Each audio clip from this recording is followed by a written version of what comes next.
Chicken on a stick.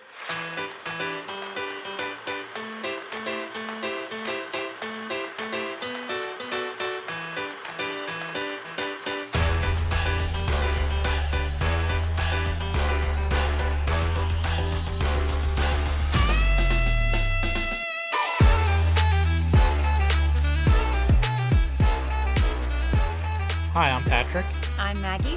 and we are Chicken on a Stick. Welcome to another episode of Chicken on a Stick. Welcome.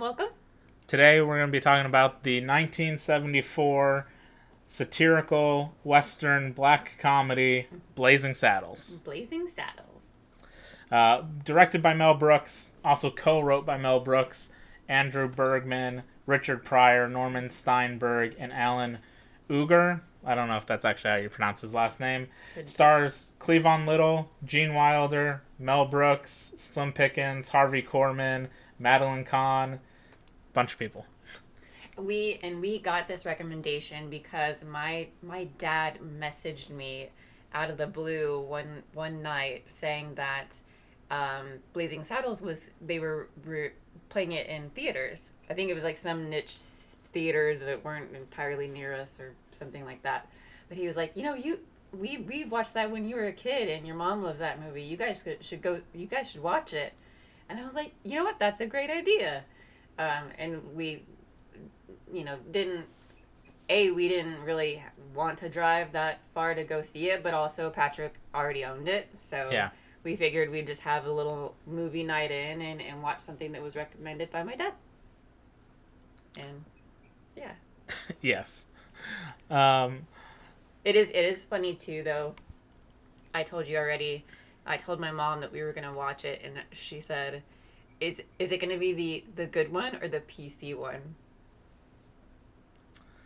Yeah, well, I mean, we'll talk about that a little bit. Qualifications? Arson, armed robbery, mayhem. Wait a moment. What have you got in your mouth? Nothing. Nothing, eh? Lyle. Gum. Chewing gum online, eh? I hope you brought enough for everybody. I didn't know there was gonna be so many.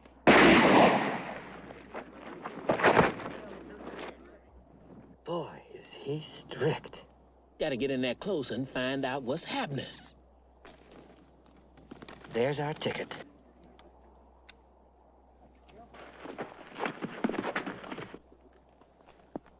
Hey, boys! Look what I got here! Hey, where are the white women at? Okay, so similar to how we've done in the past, we're just kind of going to talk through the movie and then point out things as we go through it. One of the first things I want to say is I watched, through the Blu-ray that I own, I watched the commentary, Mel Brooks' commentary.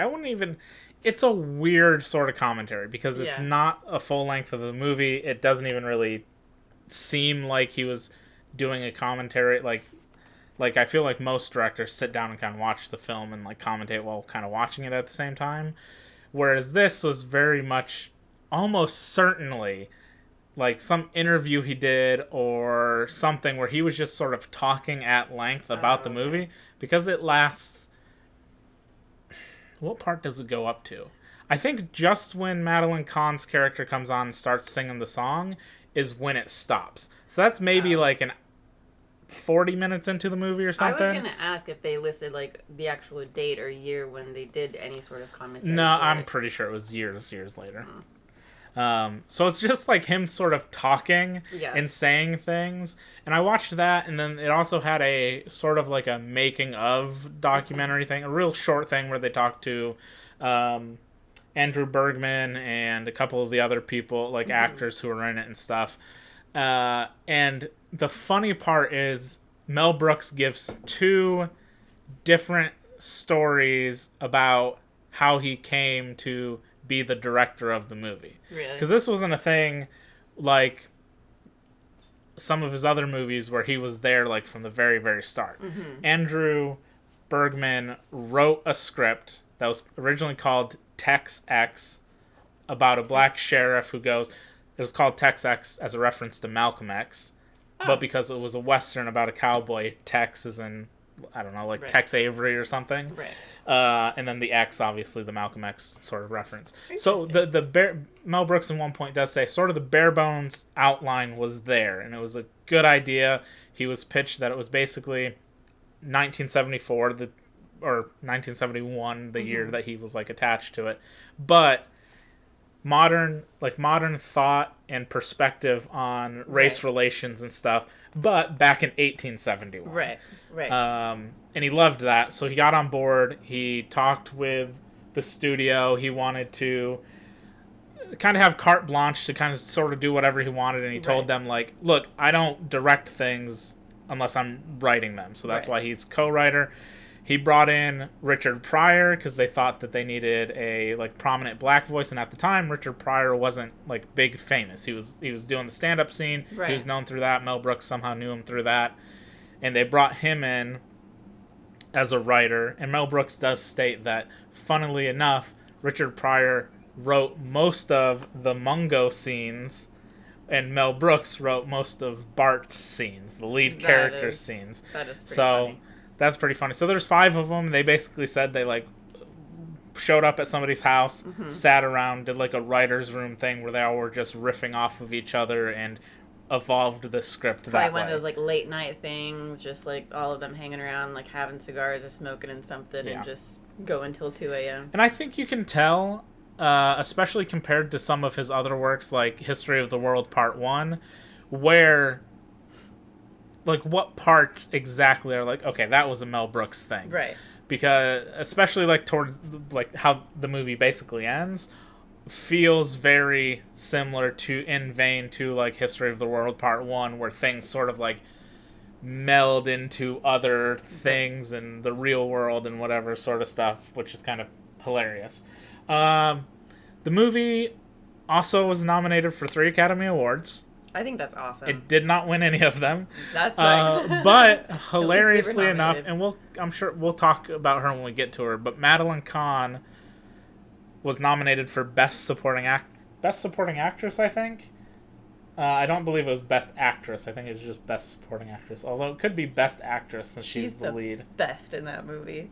It was Best Supporting Actress. Obviously she didn't win, but that's sort of rare because it's a comedy. Right. So that's interesting. And it was very male heavy, like very male led. Yeah. So like her being able to stand out that much, I think was just perfection.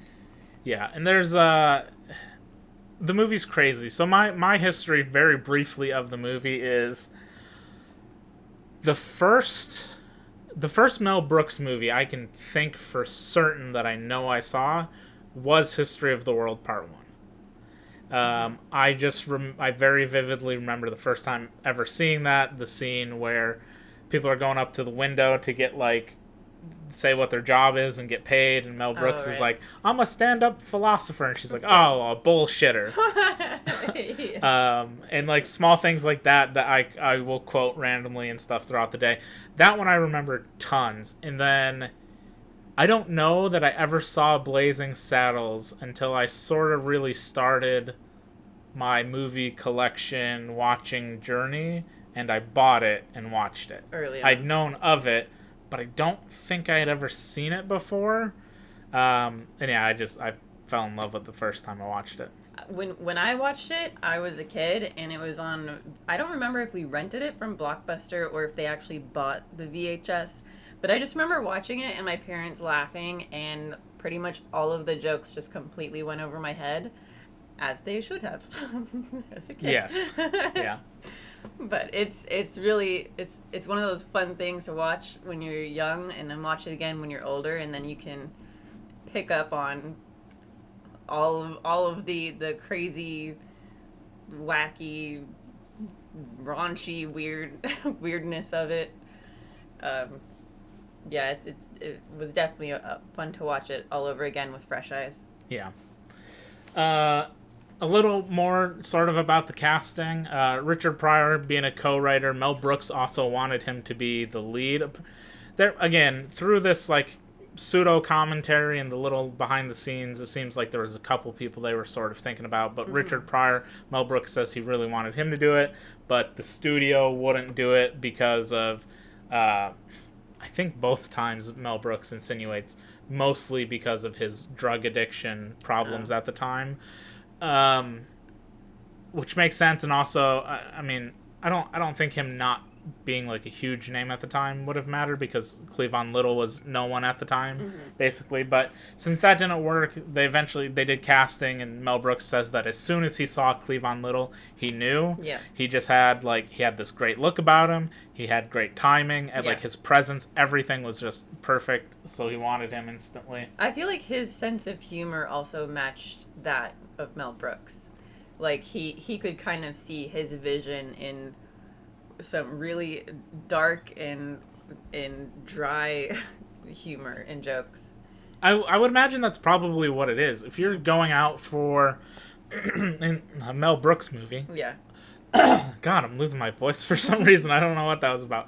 I would think a lot of Mel Brooks' process is because his movies are unique. Very. Like, you could tell a Mel Brooks movie a mile away. Same as like with Wes Anderson or something. Like, they've got a style, they've got a feel. You can tell it pretty much immediately. And I would think that if he's like really heavy in the casting, that he probably knows immediately when somebody's reading like a line or given a delivery, that he's like, bam, that's what I envisioned in my head. That's perfect. Yeah. I agree. So, the movie, to kind of get into the movie, we're starting off, we're on the, we get this opening song, which Mel Brooks wrote, which was also nominated for Best Original Song. Was it really? Yes, even though it was definitely a spoof song. Right, it's satire.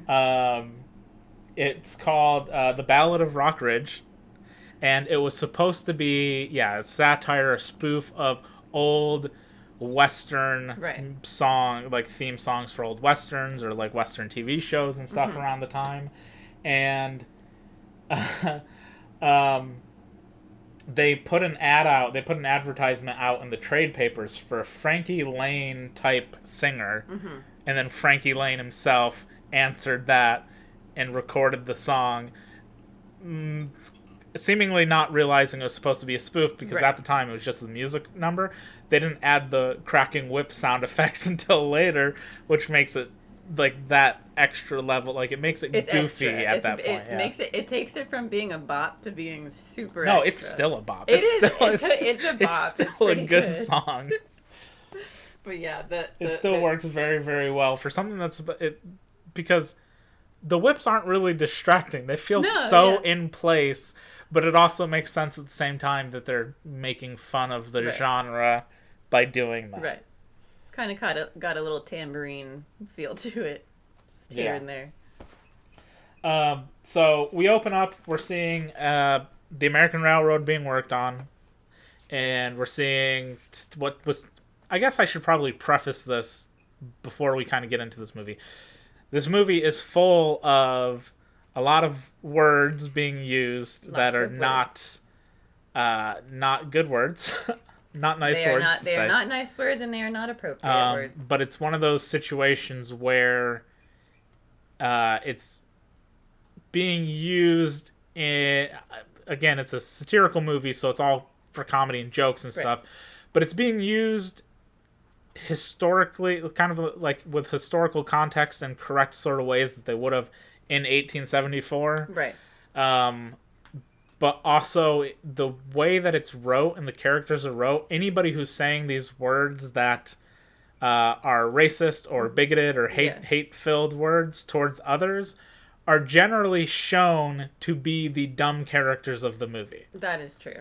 They are shown to be the dumb characters, but also at the same time, I feel like I read somewhere that Mel Brooks had said something like, nobody's off limits. So everybody's getting made fun of. I don't disagree with that. I think he also said at some point, if you to a degree in comedy, you have to understand when comedy is comedy and somebody's not necessarily serious about something. I think Mel Brooks takes a lot of jokes about Jews and stuff all throughout all of his movies all the time. Even in this movie, there's things about Jews and stuff in there. Obviously, he's poking fun of himself and whatever at that point. But I generally agree with the idea that in comedy, like, yeah, go for it. Like, that's the thing. There's a difference between, I guess, just straight up hate speech or something and doing it in a comedic sort of way, if that even makes any sense. It does, and it like, you shouldn't just go out and call somebody, hey, you're a ha ha ha ha, that's so funny, just kidding. But he takes the opportunity to make fun of himself, make fun of others, and there was a quote somewhere that he said, you know, you should be seeing a part of you to laugh at yourself in this movie, you know. And some of the things, if you're, you know, probably thinking to yourself, ooh, that's kind of me, then maybe that's a problem. Yeah. You shouldn't be thinking that way. So it's that comedy that is balanced out, it works in this movie. Yeah, and again, like I said, all the characters who were made to really be saying all the, like, racist things or bigoted things are very much shown to be the dimwits, the morons, the dumb characters who don't even pick up when they're even being actually made fun of, or made to look stupid, which is a great way to sort of battle the idea of racism and hatred, is to be like, well, look, these are the people who are saying it, but they're idiots. So it reminded me a good deal of how Quentin Tarantino tackled some stuff in Django Unchained. Like the scenes whenever you would see the Ku Klux Klan, they were just a bunch of absolute idiots. They can't figure out how to put their own, you know, hat on or whatever, and they're just really stupid. I felt like he maybe understood that area of showing, you know, just how dunce such judgmental people could be. And there was a quote from Mel Brooks when he was asked about the many uses of the N-word throughout the movie. He said that he had received constant support from Richard Pryor and Cleavon Little during the movie, and he added, and this was in 2012, that if they did a remake of Blazing Saddles today, they would leave the N-word out, and then you've got no movie. Brooks said to receive many letters of complaint after the film's release. I believe it. Which, you know, makes sense. And again, like you said, I mean, we've got Django Unchained had, I forget what the total count of times that they said it in that movie was, but it was a whole thing about being hundreds of times. And then, of course, Leonardo DiCaprio in that movie was like, I don't know who told the story, Samuel L. Jackson or him, but he was like unsure about saying it, and Samuel L. Jackson was just like, dude, just say it. Yeah. Like, just get it over with. He's like, just say it. And guess what? If you're feeling uncomfortable, you should be feeling uncomfortable. Yeah, you should be That's feeling the point. uncomfortable. Exactly. If you felt really comfortable, then that would be weird. Yeah. So anyway, we back to the actual movie. Back to the movie. We open up on the railroads. They're being worked on by a bunch of people. There's sort of a mix in there. The ones you easily pick up on is there's Chinese workers there, there's black workers, there's supposed to be like Irish workers, things like that. Spanish people workers. Who were treated as lesser humans at the time, basically, just kind of put to work by the white man or something. Yeah. And a group of them comes over, led by one of the characters that we'll see a lot recurring in here. I forget exactly what his name is. Maybe Lyle? I think it's Lyle was the one. He is always wearing the red shirt, cowboy, and he's like, hey, why don't y'all... First off, he says something about, like, one of the Chinese guys falls over, like, collapses from exhaustion. He's like, it's no time for a nap, take him out of here. And they repeat that joke quite a few times, anytime somebody's, like, laying down or got knocked over about taking naps.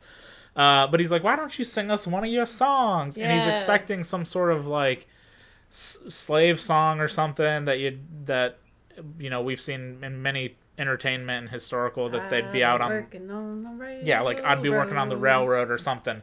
And instead, they sing I Get a Kick Out of You by Cole Porter. And he's just like, no, that's not what I mean. And he starts to sing a song.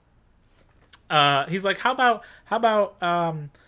I forget the name of the song. Swing My Chariot or something. Low, And they just act chariot. like they're like, I don't know what that I is. have never heard And of he's that like, song in my life. well, what about Camptown Lady? Yeah. And then he starts singing it, and all of the white cowboys just start like dancing around like a bunch of Camptown Lady, buffoons. sing this song. They're Do-da, being. This is do-da. the first. Like I said, this is the instance of like he said a bunch of hateful things Yeah. immediately, and they trick him into singing the kind of song that he wants to hear, Right. and they all look like buffoons and idiots while Right. everybody else is laughing at them. So clever. Weren't they harmonizing to that song that they were doing?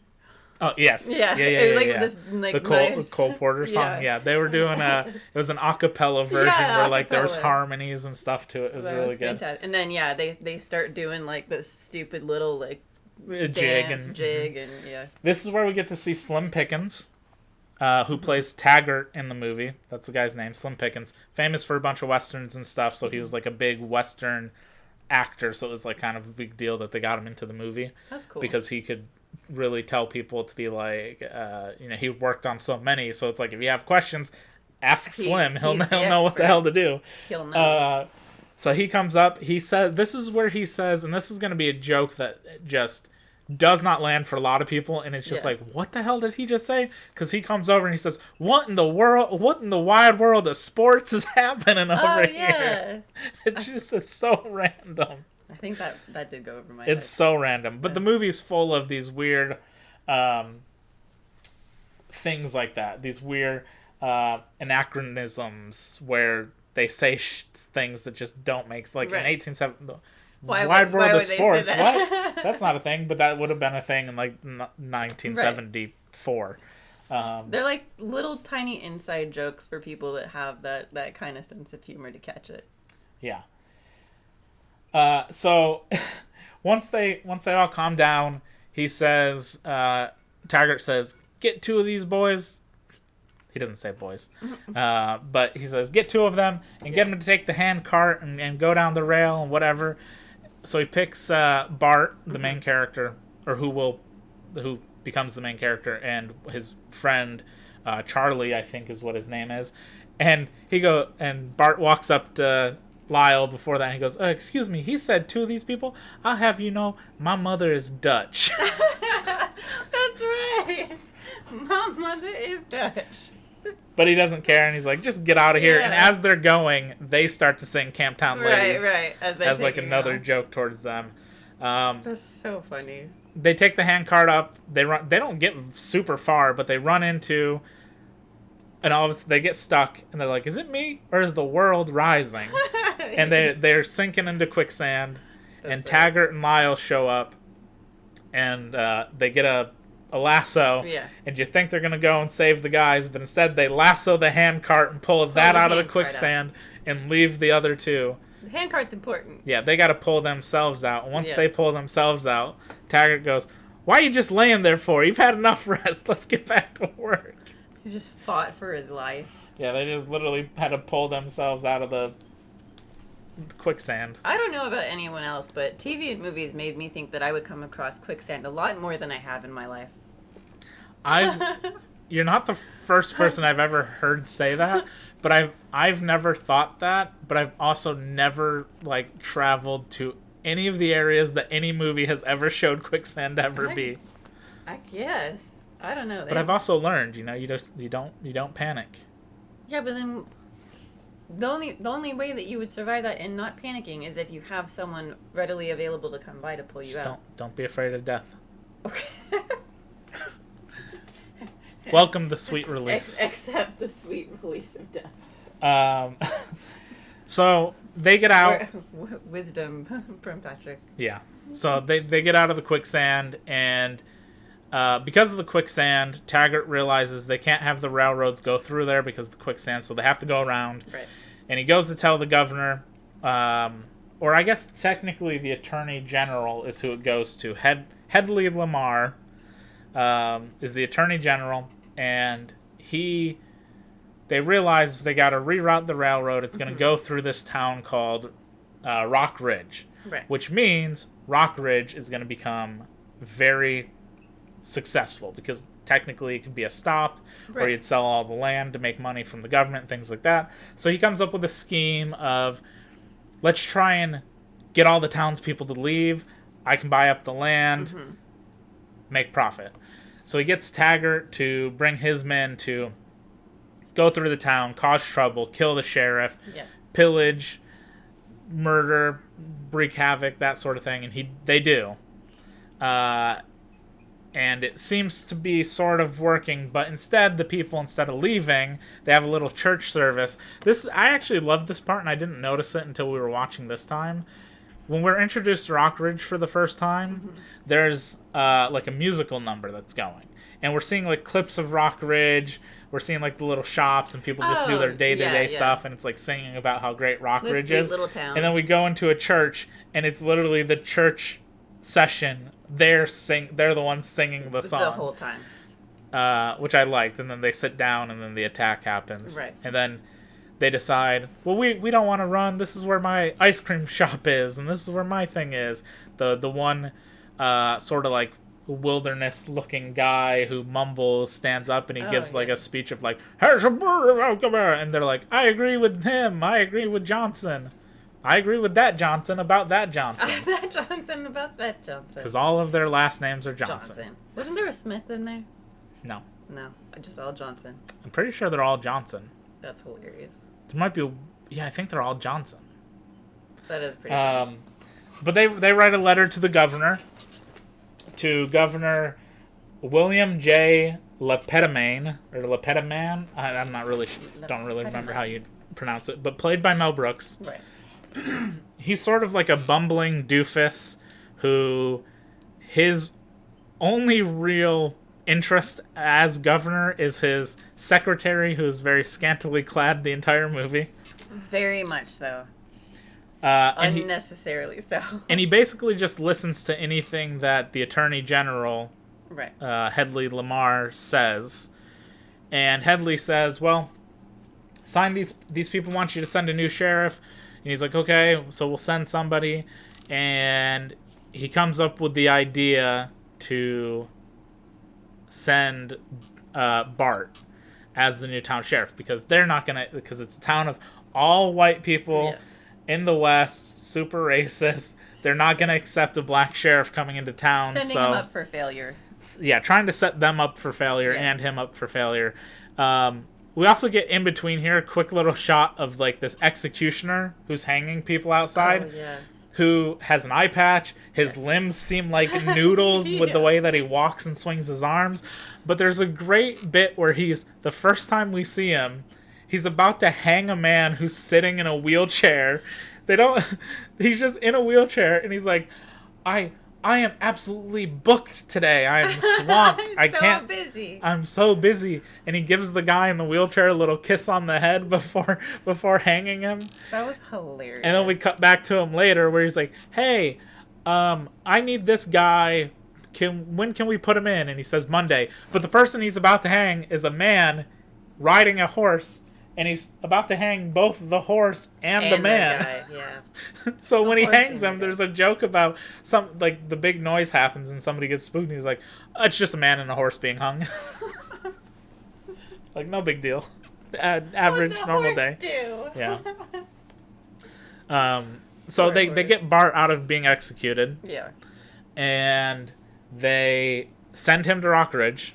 They set him up. All new, like, duds, nice horse, everything. We get here, this great. And if you looked at the movie trivia question that I post on Tuesdays for this week, this is the answer to that question. He's got a saddlebag made by Gucci. That's right. It's so random. It's just very tiny, in there for no reason other than to be a joke about, like, cowboys in 1974 probably would have designer saddlebags and things. The fancy ones would, I suppose.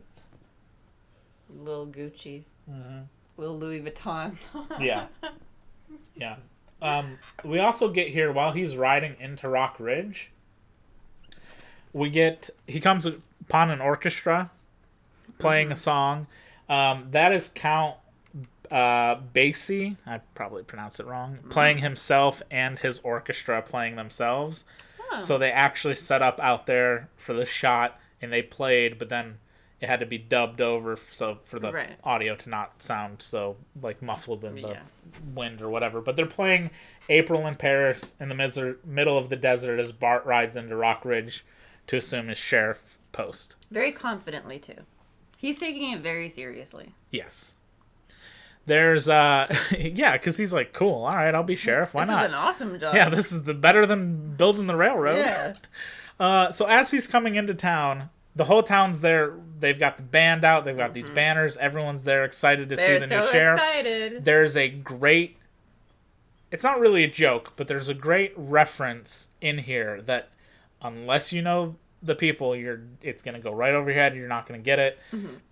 There's one of the Johnsons is going to read the letter when the sheriff gets here. He says, "It is my honor to present you with this laurel and a hearty handshake." Oh, yeah. And the reference is to the vaudeville and early movies comedic duo of Laurel and Hardy. Oh, yeah. So that's why it's very clearly extend this laurel and Hardy handshake. That's very cute. Which is a nice just little reference to Laurel and Hardy. That's a fun little nod. Yeah. So basically he gets into town. The mumbling guy on the roof tries to tell him that he's black, but he keeps getting cut off by the church bells. Yep. And when he gets there, everybody is like shocked. They're terrified. People are like, they roll up the banner. Yeah. Everybody's just slam the windows, close the doors. Yeah, everybody's just weirded out by it. And he gets up on stage and he's starting to give a little speech, and everyone pulls guns out on him. Yeah. And he notices this, so he pulls a gun out on himself. On himself. And again, to make all of the racist characters look like idiots, he goes, "Nobody move or he gets it." And they're like, "Oh my god, he's serious. Everybody put your guns down." Don't do it. And he backs himself away into the police station. I guess, is it a police station back then? I don't know what you call it. Sheriff building or something. The pokey? The pokey. I don't know. That scene is so funny though because of how quickly he thought on his feet to do that. It's so dumb. It's so dumb, but it's fast. so funny. And again, it's a satirical comedy, but the whole joke is just the racists are dumb. Yeah. Like if you feel or treat somebody this way, you're the dumb one. Yeah. And that's kind of the whole point. And he gets in there, and when he's in there, he hears a sound. He goes over to a jail cell, and there's a man hanging upside down from his feet, and he looks at him and he says, "Are we awake?" And he goes, "I don't know. Are we black?" And he says, "We are." And he goes, "Then we are awake," but a little confused. And that is Gene Wilder. Gene Wilder. Who, a few years before this, had already played Willy Wonka. Gene Wilder's great. He's fantastic in everything, even though I know you don't like Willy Wonka or whatever. I but do not. That's a terrifying movie. He is amazing as Willy Wonka in that movie. I like that he was married to Gilda Radner. I felt like That is true. They were a really good duo while they were together. Yeah. And I liked him in Young Frankenstein. Yeah, which he hadn't done at this point. And Mel Brooks helped him do Young Frankenstein. Helped him get it off the ground and do it, because he had wanted to do it for a long time, but he kind of needed the assistance or somebody to kind of back it. And Mel Brooks, because of them working together, and definitely after Blazing Saddles, was like, all right, let's do it. That movie's way better than Willy Wonka. So Gene Wilder, a little background, hilariously, was not the first choice for this role. Mel Brooks wanted somebody who was older, because the idea for Jim was that he was a grizzled, sort of leathered-faced alcoholic. So they wanted somebody who was older, maybe even they had like alcohol issues in their past or something. And there was one person that they went to for it, but they turned it down. Now, John Wayne turned down being in this movie. I can't quite remember if John Wayne was asked to play the Jim character, which would make sense because he played Rooster Cogburn for True Grit. Right. So, Amazing and I'm not movie. on the top of my head. I don't know if that was before or after 1974, but that's like a similar vein of like what Mel Brooks was looking for. This old gunslinger who's now like an alcoholic. That's basically Rooster Cogburn. True Grit, amazing movie. So John Wayne was given the script. He read it. He loved it, but he's like, I can't do that. He's like, I cannot do No. that movie, but I love it. He No, said, no. he told Mel Brooks, I'll be the first in line when it comes out to see it, but I can't be in this. That's hilarious. They did, supposedly, they did get somebody to be in the role, but that person was actually dealing with alcoholism at the time, and it was an actual problem. There was like a issue. whole thing about him apparently like actually vomiting on set and stuff, and they're like, okay, well he's got an issue, he needs to get that sorted out. So finally they sort of reached out to Gene to do it, and he went through and did it. In the little documentary thing, Gene Wilder says that they originally asked him to maybe play Hedley Lamar, and he was like, I can't do that. Yeah. Like, the character's great and fun, but like that's not a role I can do. Right. Which I get, whichever story's true, I'm glad that they landed on Gene Wilder being Jim, because even though he's maybe not as old as they would have liked to be a gunslinger, I think his role of Jim or the Waco Kid Yeah. is fantastic. I think he had the right personality for it, because he had the right dryness, the right cutting, witty sort of lines. Gene Wilder's great in everything. He just has such great delivery on Very everything. great delivery, very organically hilarious, even when it is, something like this where some of the jokes might be a little bit difficult to swallow. He makes it work. Yeah. So they introduce each other.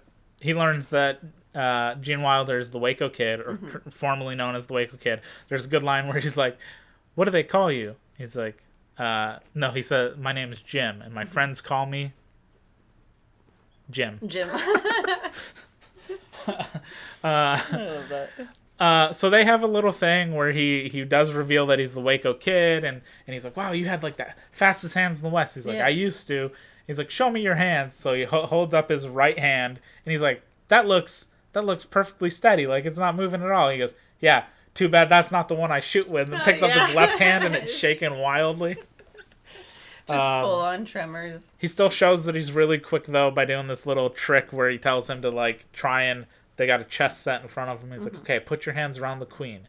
When I say go, you try and close your hands." Yeah. And he says go, and he closes his hands. He's like, "Oh, I got you." And then Bart opens his hands, and nothing's there. Yeah. And Jim reaches into his holster, and the queen is just in his holster. That's... So silly. It's like the most extreme version of like a gunslinger, fastest hands in the West you can think of, where his hands are so fast you literally don't see him move. Where, like, in a serious movie, they would play it off as like such a cut scene. In this, pointing fun of that. That is really funny.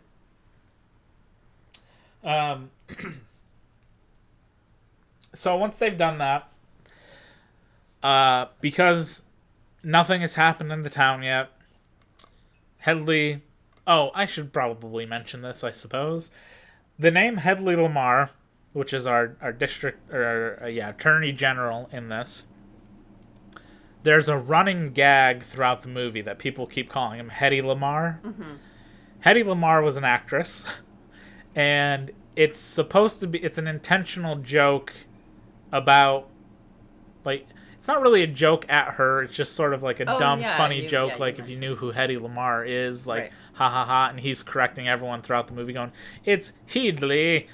But, hilariously, Hedy Lamar didn't find it very funny. And she actually sued the studio asking for $100,000 I can't believe that.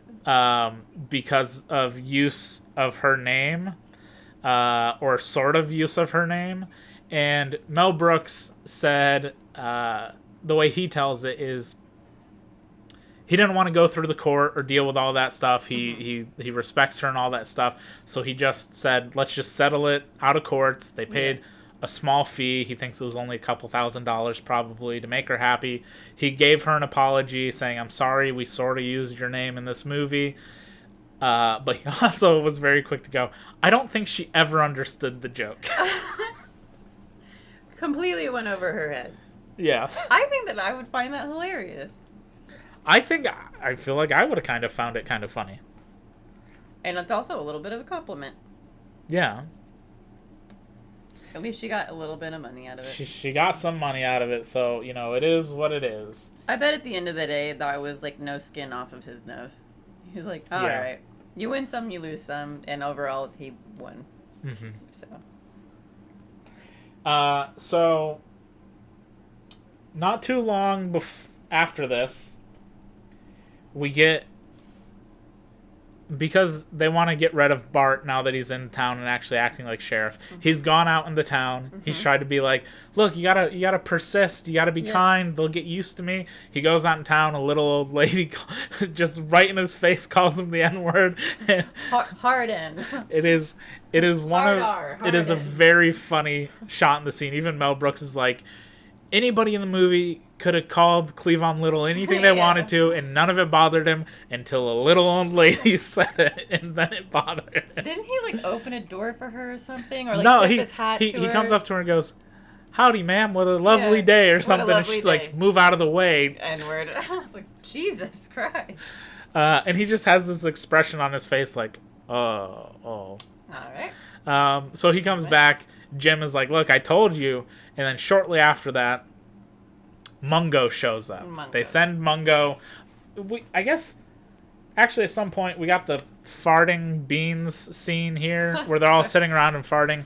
So This stupid. is the first movie that had like audible farts on it, and it's actually, as dumb as that sounds, and like as not of a big deal as it is, or would seem to be, it was, because in that censored television version of Blazing Saddles, which your mother talked about and you mentioned, where they remove like all the N-words and all that stuff, they remove the audio of the farts. The scene is still in there, so it just looks like a bunch of cowboys eating beans and weirdly like sitting up and back down with no farting sounds, period. And then it's very strange. In the little documentary thing, they show a couple alternate scenes that are put into, I guess, kind of fill out time for the parts that they removed. Yeah. But that is the weirdest scene. They remove all the sounds of the farts, and it's just, I think Mel Brooks called it like, it just looks like cowboys like doing some weird synchronized dancing where they're one at a time standing up and sitting down. So we get the beans farting scene. It's dumb. It's really dumb, but the first time it's kind of like, oh, okay, that's kind of funny. And Mel Brooks put it as like, you're always seeing these old cowboy shows or movies, and all they were eating is beans. Always and beans. The only always cans of beans. What do you think's gonna happen after all those beans? I will be the first to say I hate potty humor. I don't like fart jokes. I don't like things like that. But It's historically relevant. It was historically relevant, and I find that. I don't even know about historically relevant. It's just historic in that it's the first movie with audio flatulence. And again, like we said earlier, this is a which is hilarious to think it's 1974 and that's the first movie to do that. Yeah, and when we only got, wasn't it Psycho was the first movie to show a toilet? A flushing toilet. A flushing toilet. That was 1960. 1960. Yeah, it's funny too.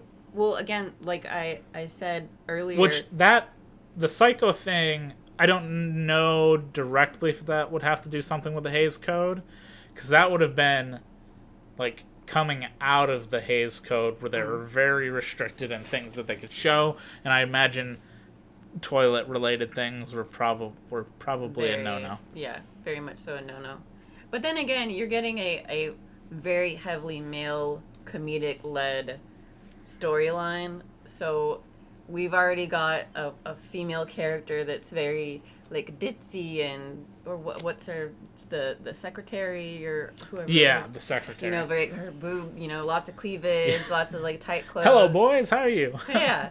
You know, you're getting that, and you're getting fart jokes, and you know, it's just it's like boy fun. We forgot to mention the harump. Harumph. Yeah, the scene where he's in there signing all the papers. He's like, harump, and they all go, harump, and he goes, I didn't hear harump out of that guy. And he's like, give the governor a harump. And he goes, harump. Harumph. And they get the little like paddle ball things, Yeah. and he tries Oh to my play with one of God. them. And he's like, the thing's warped, and Headley It's picks it up and broken. goes, he just hits it a couple times and goes, you're right, sir. That was so funny. So stupid. I mean, it is very, very funny. That was Mel Brooks so plays really funny.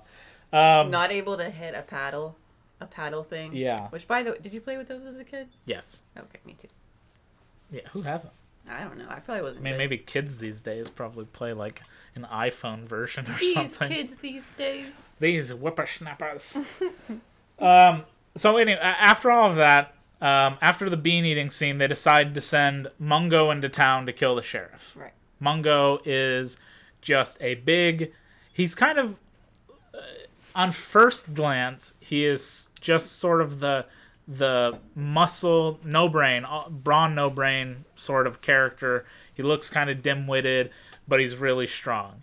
Or that's sort of the gist of it. In fact, they chain him up with like something you'd put on a dog or something to Like keep a him. muzzle.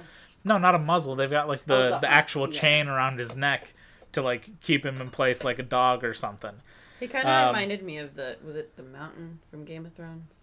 Like, was it the He mountain? said something like that. Yeah, some big guy that had no personality and never said anything.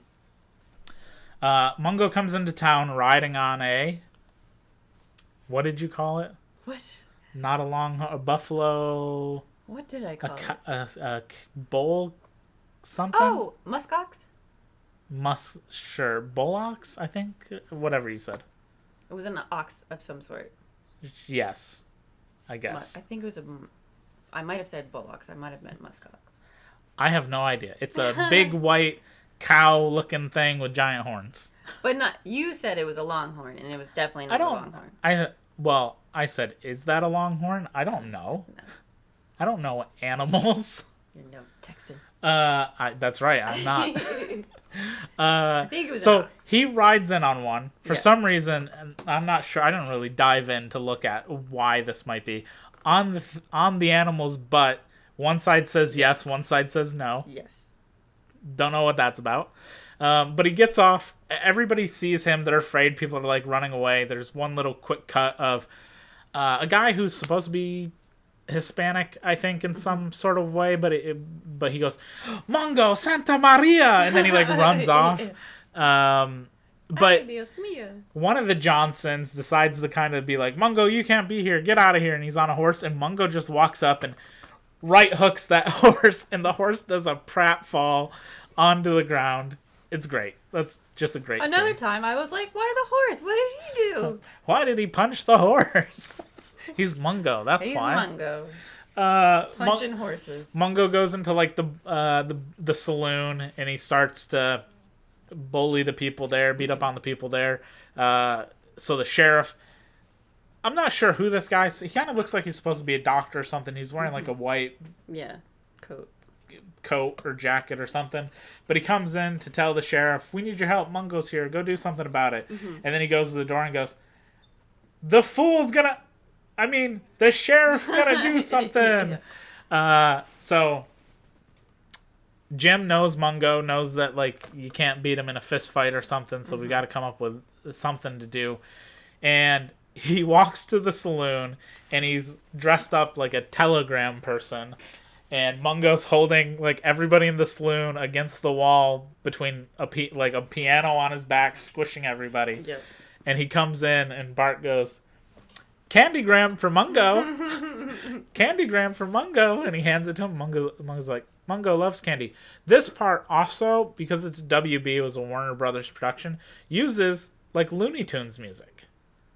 Oh yeah. Because it's a very like Looney Tunes sort of situation Yeah, where silly. he opens the box. It's not candy. It's like dynamite that Yeah. explodes in Mungo's face.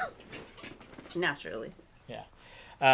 That subdues Mungo. They take Mungo back to the pokey, The old pokey. the prison, and instead of just putting him in a cell, he almost looks like crucified, but he's chained up against the cell with many chains around Yeah. him, just like passed out. It's the only way you can subdue him. Very, very clever, yeah. Very clever. So when Mungo fails, it gets back to Headley Lamar, and he decides, okay, we're going to bring out the big guns then. Yeah. We're going to send in my ace. No man can resist her. Mm-hmm. We're going to send in Lily von Stoop Yeah. so that she can do her game of like getting him to fall in love and then going from there. Now, Lily von Stoop is The best. a very interesting character. Very. Madeline Kahn plays her. Again, we mentioned at the beginning she got nominated for Best Supporting Actress.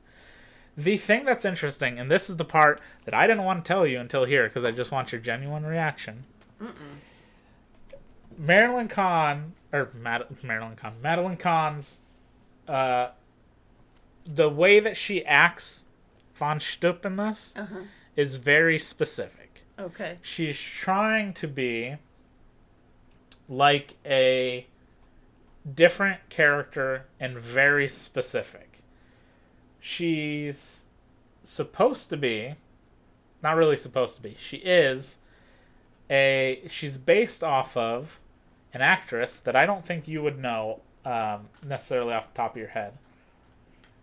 But I know pretty well because recently, starting collecting all the Criterion movies. I could know her. You don't know me. The actress that she's basing the portrayal of this character on is Marlene Dietrich, who Oh my. I Lord. know from the Criterion Collection film of Destry Rides Again, starring James Stewart. Of course, it's James Stewart. Now this isn't this isn't the movie she got like based it off of. It was actually an Alfred Hitchcock movie that her character's like directly influenced on. And it is, let me try and remember. Okay, so her character is based on an Alfred Hitchcock movie where basically the actress plays a lot of these sort of similar sort of character where she's like a lounge singer or something who kind of seduces men, kind of sort of thing. Sassy gal. And that's kind of what she is in Destry Rides Again. Is she like her character is almost the same exact sort of character. She works in a saloon as maybe a prostitute, maybe not. In Destry Rides Again, at least. And in this, she's just like a singer, like a showgirl sort of thing. But the same sort of situation happens in Destry Rides Again. The bad guys are like, hey, we want you to like try and seduce this guy and switch him over, pull a fast one on him. And the same sort of situation happens, which that's what I find very, very, very hilarious. Of course, it's a James Stewart movie. Of course it's a James Stewart movie. Your favorite. That's right.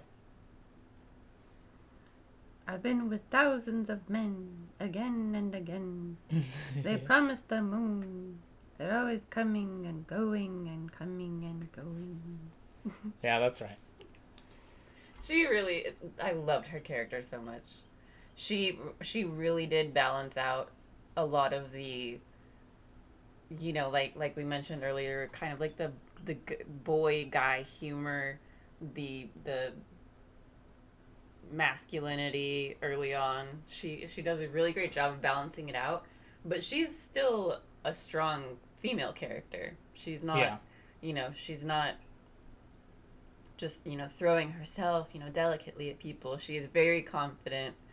She's definitely I don't know. She knows what she's doing. So I loved her character. I love the way that she carried her voice, the accent, all of it. It was so good. I find it hilarious that her character, forgetting, and this has happened a lot with like award shows and stuff, the character doesn't have a ton of screen time, like important screen time in the general sense of this movie. Yeah. Her whole thing is doing the song, and then like the scene immediately after, maybe one or two scenes in between, and then we see her once or twice more, kind of in the background. I don't think she ever says anything again, so it's very interesting. But I just thought it was hilarious that it was her whole thing was sort of based off of this. Is there a James Stewart movie that you haven't seen yet? Yes. Oh, definitely. You know, A lot. totally off topic, but when I watched the movie the other day called Seventh Heaven from 1927, one of the first 3 Best Picture nominees from the Academy Awards, that one was a silent film. Right. It was remade in 1937, starring James Stewart. James Stewart. I have Of not seen course that it one yet. was. I've seen the original Seventh Heaven, but I haven't seen the James Stewart Seventh Heaven. And there were a couple other ones. I haven't watched Vertigo yet. I watched the TV The show Alfred Seventh Hitchcock Heaven one? in the 90s. Yeah, I don't think that's related at all. I think so. When I first saw it, I thought perhaps, but there's definitely no relation. No, not so much. Okay, so I don't know if that it's probably worth mentioning that when Madeline Kahn went in to like audition for the role, Mel Brooks asked to see her legs during the audition. Those gams. And she said, so it's that kind of audition. And he's like, no. He explained, as he recalls, that he was a happily married man and that he needed somebody who could straddle a chair with her legs like Marlene Dietrich in Destry Rides Again, Oh. James Stewart movie. So she lifted up her skirt and said, no touching. No touchy. So that's something that's kind of like, At least she... first, if you need, like there is something to do with the legs that's important, Yeah. you should probably lead with that, Lead like with it. before people even come in for auditions, Yeah. not just spring it on them. But also in this day and age, that's not right, like in any time. That's an I'll see you in court. But that's that's Mel Brooks. What are you doing? But good for her for Yeah, good for her Standing for up being for like, herself. I don't think so. and not being like, I really want this part, so I'll, whatever you say. Because Yeah. that happened to a lot of actresses. I mean, even still, in the last several years, that was still happening. So good Yeah. for her for her for being a tough cookie. You can get above the knee, and that's it. Above the knee? Just a little bit. Just right here, and then that's it. Oh. Okay. So back to the movie after we got super sidetracked and kind of went over whatever we were talking about.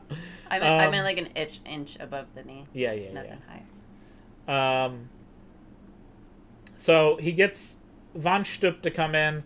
She tries to seduce Bart. She takes him back, or she goes back to her dressing room. He comes in with a single rose, and she kind of throws herself at him and is like, "Ooh, is it?" And then the lights turn off, and she's like, "Is it true what they say about men like you?" Oh yeah. And undoes his pants, allegedly. Allegedly. And all you hear is, "It's true. It's true. It's true." I don't remember. There was supposed to be another joke on that where it's still in the dark. You weren't going to see anything. That Bart's character was supposed to go, "Ma'am, you're sucking on my hand." Oh God. But that was a line too far that WB was like, No, we gotta stop it no. somewhere. That one is that's a little too far. I can't. Did they make any reference to her last name being Stupp? No. Because In like what way? Stupp. Like that's Oh. I think that's the what joke. the joke is Is it supposed to be. like a James but I Bond don't. lady? Yes, where I it's- don't think they like at any point somebody points it out. Basically, Her I name's guess. Stup. You know what that means? Yeah. I thought that was funny. I like that. So part. so the next morning, she no longer wants to like turn him in or help the attorney No, general no, she don't. because she just had the best night of her life. she stooped. Yeah, she stooped. Bart goes back to the jail. Says he had a great night with her. At that point, Mungo like wakes up and just easily breaks out of his chains. And this is where Mungo delivers a line that again was wrote by Richard Pryor, where Mungo basically says, "Mungo just pawn in game of life." Yeah, I love that. He's got like a real deep moment. So Mungo like vaguely gives up what the scheme is and why it's happening. So Bart and Jim decide to visit the railroad site and discover from the best friend that the railroad was planned to go through Rock Ridge. Taggart and his men arrive to kill Bart, but when they show up, Jim's there with Bart, and he's like, "Hey, I'm the Waco Kid," and they're like, "Haha, no, you're not." And they all go to draw their guns, and it's like 6 people. They all draw their guns, and instantly all their guns are shot out of their hands. And we cut back to Gene Wilder, to Jim sitting on a horse. His arms are just crossed, but his holsters are smoking. Smoking terribly. He's so fast that just the like friction of the air and whatever, just there's steam blowing out. If you blinked, you missed it. Basically, if you blinked, you missed it. That's pretty true. He's too fast. He's very fast. So it forces them to retreat. Lamar, Headley Lamar, almost said Headley Lamar. Headley Lamar is mad angry at at you. this point, but he comes up with the idea because Taggart basically says, or is it Von Stoop? I think Von Stoop says you'd need an army to stop him. Mm-hmm. So he gets the brilliant idea of, okay, we're going to hire an army. Yeah. We're going to get the most vicious cutthroats this side of the Mississippi or whatever. And they go out and they put out a table that's just saying like, all degenerates or whatever, bring in everything. Yeah. And we get this pan of this line of people, and it starts with like, just sort of like tough looking cowboys. Yeah. And then we see things like thugs, common criminals, motorcycle gangsters, but they don't have motorcycles. They've got like chaps that have the handlebars of Oh, motorcycles that's right, on them. yeah. We see Nazis. There's Yeah. Methodists in there. There. That's the scariest That's of them all. yeah. And then at the very, very, very end is the Ku Klux Right. Klan members. Of course. This is my favorite scene of the movie, and it's when Jim and Bart are like peeking in on what's happening. Yeah. And first, a guy comes up who's chewing bubblegum in line, and Headley Lamar goes, "What's in your mouth?" And he's like, "Nothing." And he tells one of the guys to get it, and he pulls out and he goes, "It's chewing gum." He goes, "I hope you brought enough gum for everyone." He goes, "I didn't know there'd be this many people." So he shoots him and kills the guy. And Jim just goes, "Boy, he's strict." But my favorite scene is, okay, we got to get up there and figure out what's happening. And Jim goes, I've got an idea. And he pushes Bart behind this little like cliff thing. And he leans over and he goes, "Oh, boys." And the Ku Klux members turn around and he goes, "Look what I have." And he pulls Bart out, and Bart just goes, "Hey, where the white women at?" Where the white women at? So the Ku Klux Klan members run after them behind the rock. You hear some like fighting noises, and then Some kerfuffle. Jim and Bart come out dressed up as the Ku Klux Klan, and they get to the front of the line, and they're signing up to get their badges and stuff. Oh, there is a reference to badges. We don't need no stinking badges. But they get to the front of the line, and this is a pretty classic thing. Dave Chappelle had like a spin during his the Chappelle Show days. Oh, really? He had a spin on this joke, which was he was a blind black Klan member who didn't know that he was black. Oh my god, I remember that. And he'd like give the speech, and then his mask would come off, and everybody'd be like, "What the hell?" Gasp. But basically, that's the same thing. They're up there and they're about to sign, and Bart goes to sign, and you see his hands, and Jim quickly goes, "You forgot to wash your hands again!" And he starts scrubbing it, and then flips to his palm and goes, "Look, it's already coming off." It's already coming off. So they know that it's them. So funny. It's very funny. Where the white women at? So they escape from that situation, and they start to plan, like, okay, he's gonna have this whole army of people try and come after us. We got to think of something to do. And they sort of devise this scheme, and Bart goes out and he meets all the railroad workers, his old friend, everybody there, convinces them to help him. Right. And they bring them to meet all the townspeople. So the townspeople, again, all white, super racist and stuff, even though they're relying on Bart at this point to save them, Right. they see all these other, like, again, Chinese people, Hispanic people, Irish people, whatever it might be, coming in, and they're like, they're apprehensive, but Bart's like, look, we need their help if we're going to do anything. Yeah. And one of the townspeople goes, okay, we're cool with everybody except the Irish. And then everyone's like, he goes, okay, everyone. And then they all start hugging and stuff, and it's all cool, whatever. And they come up with this plan. They're going to build a replica of Rock Ridge, including the townspeople, right, and fool them and lay it with like dynamite to blow the people up when they get there. And they only have until the morning to do it, so they got like 7 hours. So they get to work, they build up this town, and when you first hear them be like, "We're gonna build a replica," you're thinking they're gonna build the whole thing. Right. No, they're literally just building like the front of the shops and painting them and putting basically what's a cardboard cutout of the people standing in the town. And it's just like boards holding it up from the back, right? Yes. And they do decide during that they need a little extra time to finish it up. So Bart and Jim and Mungo go to buy time. They go out into the middle of the desert on like the pathway that they're coming from, and they build a toll booth asking for 10 cents to pass by. And there's the great bit where they stop at this toll booth. They don't go. They could just literally go around it, but they just stop. And he goes, "Does anyone have a dime?" And he goes, "Ah, shit! Somebody's gonna have to go back and get a shitload of dimes." And they come through the toll booth one at a time, putting in 10 cents. Again, could just go right around it. There's nothing stopping them. But they all, again, that's the whole point. Is the bad guys to this. The bad, racist, terrible people are just so stupid that they fall for these dumb things. Oh, that's so funny. The Raiders attack the fake town. Nobody notices that it's a fake town, that the people there are fake, that everything's fake. And then they dynamite the town. You see some horses in the background fly like 50 feet into the air. Again, really unfair to the horses in this movie.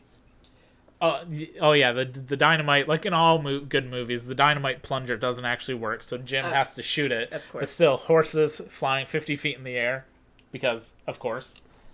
And then a brawl breaks out. The townspeople come in, and they start fighting who's remaining. We get the great shot of the one lady in the town punch the guy through the window. That was the old lady that used the N-word, No, right? not the old lady. The one who... She delivered a speech where they wrote a really strongly worded letter. Where she's like, "I'm not used to public speaking," and then she basically starts screaming. I forgot about that. She punches the guy through the window. We get to see the old ladies being held back by one guy and getting punched in the gut over and over again. And then she goes, "Have you ever seen something so despicable?" or whatever she says. Too funny. The brawl keeps going, and then it gets.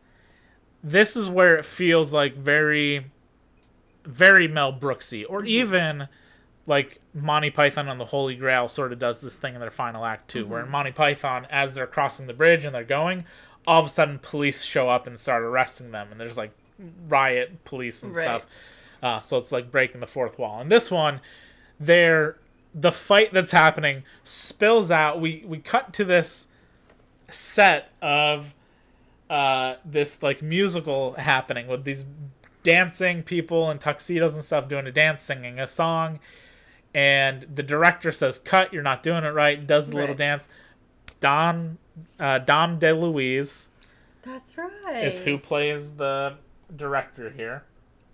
Oh, I loved him so much. Yes, he is great. Yeah, Dom DeLuise. All dogs go to heaven. Yes. Yep. And when he's doing that, Taggart walks up and he goes, "Who the hell are you?" And he goes, "I work for Mel Brooks," and punches him in the face. Yeah. And then the cowboys show up and they're all punching and beating each other up. There's supposed to be a thing, which, I mean, I guess you could assume that that's what it is, but I've actually never thought of this scene this way, in that the like musical that's happening is supposed to be a gay musical. Again, I've literally never thought of it this way, but in reading this and looking into it, that's how people reference it. And it makes more sense when this one part happens where one of the dancers and the cowboy are like fighting and they go behind the staircase, and then when they come out, they're like arms around each other. It's because they're supposed to be fighting, and then when they come out, they've agreed to go on a date with each other. Oh, that's So cute. It's so weird and goofy. It is goofy. It continues to spill out. We see a larger pan of the back lot of WB Studios. Right. We see the commissary where they're getting all the food. We see a bunch of people in costumes. Like every Mel Brooks movie, there's a Hitler in it at one point. Of course. The fight spills out in there. There's a huge food fight going on. We see Hedley Lamar walk out of the bathroom and just mouth, "What the fuck?" Yeah, what and then he the goes fuck? back into the bathroom, comes back out with a pie in his face. Decides, "I'm getting out of here again." Yeah. There's a little tour going through the studio that goes in and then comes out with food all over them. I took one of those tours At Universal. at Universal. Yeah, I didn't get any pie in my face. Unfortunately. Shame. I don't know. It spills out from the studio at that point. They literally come through the front of the studio, spilling out on the street. Hedley Lamar gets into a taxi and says, "Get me out of here." And then Bart comes riding on a horse and chases him down. It gets even more like meta fourth wall breaking in that Hedley I Lamar love it.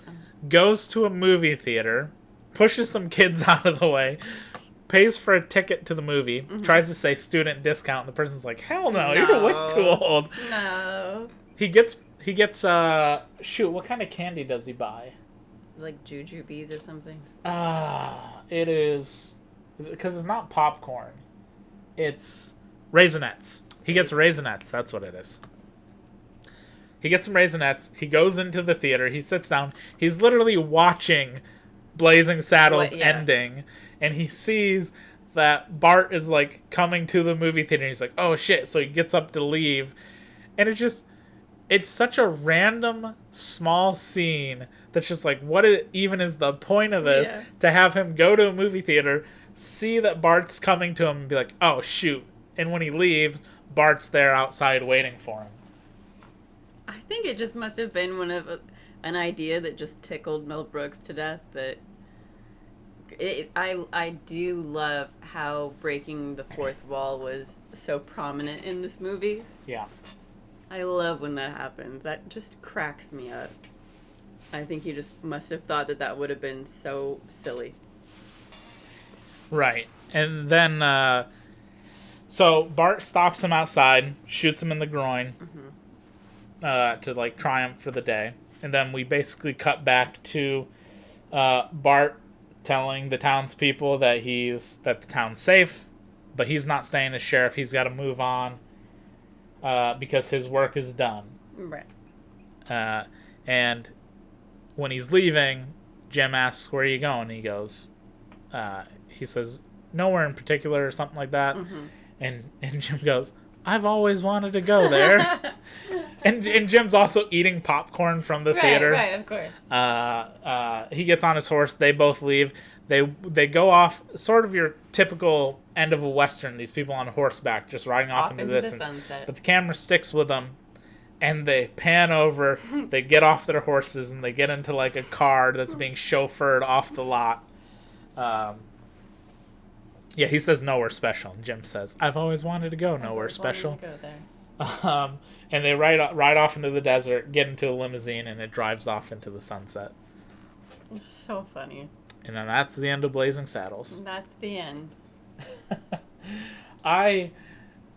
The movie is still hilarious. The movie is still really funny. It absolutely holds up. I mean, if you have issues with the language that's used in it, I mean, I can understand that to a degree, but you've got to just... There's a couple things you've got to understand, which is, one, as much as some people have discussed that they're like, yeah, you could make that movie today. I don't know that you could. We do have things like Django Unchained, relatively modern movie that uses the N-word a lot, but there's just certain things to this movie that I don't think play or would work in a more modern sense of like comedy movies, or at least the movie wouldn't be as successful as it was or as big as it is if it came out today. I don't think so. I think it was a really kind of magic in a bottle kind of thing that you can appreciate, but you're gonna lose some of that. You're gonna lose some of that sparkle if you try to do it again. It's just not gonna hit the same. I think the one thing that hurts it is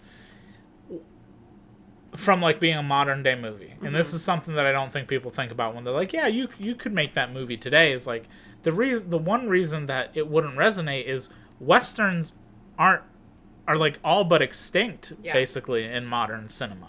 We get some great neo westerns with things like Sicario or Hell or High Water, Wind River. I know I just named like 3 Taylor Sheridan movies. Old Country for No Men. No.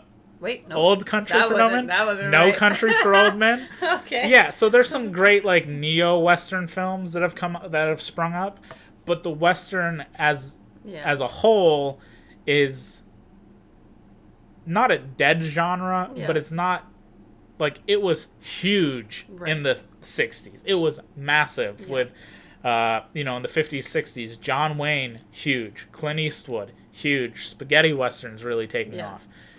Just absolutely massive for the industry at the time. So a spoof movie about those films, more or less kind of on their way out as like the number one genre or one of the top genres, works so much more than if you released it today, where it's like, how many westerns do you think you've seen in the last like 10 years? 3, 4, 5 maybe? My parents, they watched is it TCM, that cable channel that does all of the like older black and white Turner Classic Movies, TCM. Yeah, my dad watches that a lot. And the last movie that we watched together at their house was the original True Grit, and I hadn't seen the original, and I saw the newer one and loved it, and I loved the older one just as much, if not a little bit more. Yeah. There's something to it, and it's a shame. I really thought Clint Eastwood's son was going to kind of bring back westerns, and that did not happen. No, I mean, the last like truly successful western that you could easily like pin like that's a western is probably No Country for Old Men. It won best picture in 2007. Yeah, that's I believe. One of my all-time favorite movies. And it's great. Or even if you go before that, if you want like No Country for Old Men's a relatively modern movie in that they've got like trucks and stuff. Even if you want to go older than that, and you wanted like a western where it's like cowboys, they're on horses and stuff, whatever. Then you go to like 1990, I don't know, 3 or whatever year it was that Unforgiven came out with Clint Eastwood. Yeah. Again, a Best Picture winner, western. They still come out, but again, it's just not. It's few and far between. Right. It's like same thing with another Mel Brooks movie is like Spaceballs. Could you do Spaceballs now? Sure. Are there Star Wars movies that you could easily riff off? Sure. But this probably doesn't work in exactly 1-to-1 because Star Wars regardless, is a massive, massive franchise, and of course with the success of Mandalorian and all the shows and whatnot. But that's the general idea. Is like when Spaceballs came out, Star Wars was just absolutely massive and basically in its infancy, and it was poking fun at that, but also things like Alien with the little face hugger thing that pops out, and some other space genre films that at that time were huge. So it's not just necessarily about like what would it rate, what would the studio want to cut out, would they allow these certain things, because a lot of it is relatively light, other than I mean, this movie would probably get roasted, and I would imagine that the jokes would be like the governor would be like something Trump or whatever instead, or you know, you touch it up modern things or whatever, but there'd be way more backlash or something, I would assume. Yeah, I think it's one of those things that there are just some movies that I don't think need remakes, that are just, they're good to go back and revisit. And you know, I bet my parents were like so tickled at us watching that when we were younger. Like, you need to watch this, it's really funny. And then, you know, some of the jokes go over our head, but yeah, I think it's just one of those things. I think there's a lot of movies in our lifetime and growing up that are difficult to remake, even though a lot of movie studios are doing their best. But there are a lot of things that if I have kids, I want them to see the original one to appreciate it for what it was at that time that it came out. Yeah, there's just, I don't know. I just don't really know how you would do it. Yeah, I don't know. Or, well, I don't even know that I'd say that. I just don't think... I don't know. I don't even know why it's really a discussion of if you could do it this day or not. You could, sure, but I don't think you'd get the same movie at the end of the day. I don't think so. I don't think... It's hilarious. Yes, it's still absolutely hilarious, top to bottom. Everything about it's great. It's silly. It's over the top. It's aged fantastic. Well. But it's almost, I mean, the best thing I can say is it's like, here's the thing. History of the World Part 1. I think it has its moments. I don't think the movie is like amazing top to bottom. I think it has its moments. It's got a lot of good laughs in there, but it's whatever. I think Blazing Saddles is much better start to finish. Yeah. But then they did the Hulu show of History of the World Part 2. Right. And that is essentially trying to recapture the magic of the original movie, but using sort of modern things and stuff. And it just doesn't really... It doesn't hit doesn't really way. Yeah, it doesn't work this. It doesn't hit the same. It doesn't necessarily work fully. The show is... It's okay. But I would watch the movie again before I watch this. And not that I have like this deep history with the original movie or something. It's just like it feels like modern times trying to do something from then, which just doesn't really work at the end of the day. Doesn't translate. So. Well, I'm glad that we watched that. I'm glad that we got to have some good laughs. Yeah. Yeah. Yeah, this was Maggie's pick. Yeah.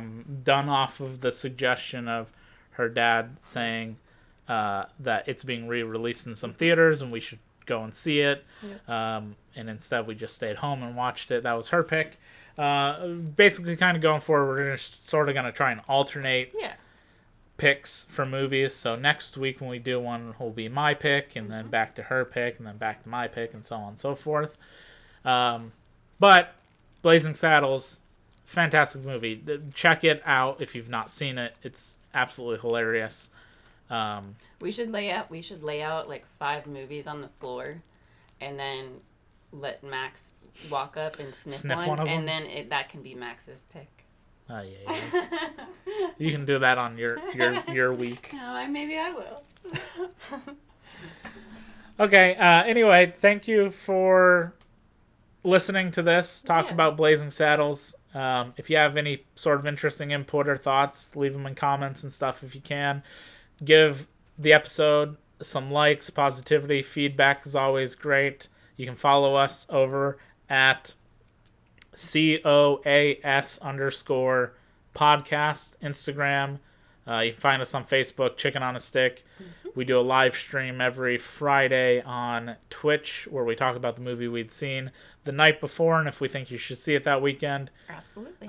Join the Discord. We do a monthly movie club. Yeah. Yeah. There's a lot of things. We post a lot of stuff and keep a lot of things. And we'll be back weekly with a new talk about whatever movie. Yeah. And we're going to start pumping out more TikToks. So. Yeah, somebody's supposed to be on that. Max. Yeah, Max. But thanks again for watching. We'll see you next week. We'll see you next week. Watch some good movies. Watch this movie. And Yeah. hit us up. Yeah, hit us up. Hit us up. Hit us up. I want to reverse that. Too late. Goodbye. Bye.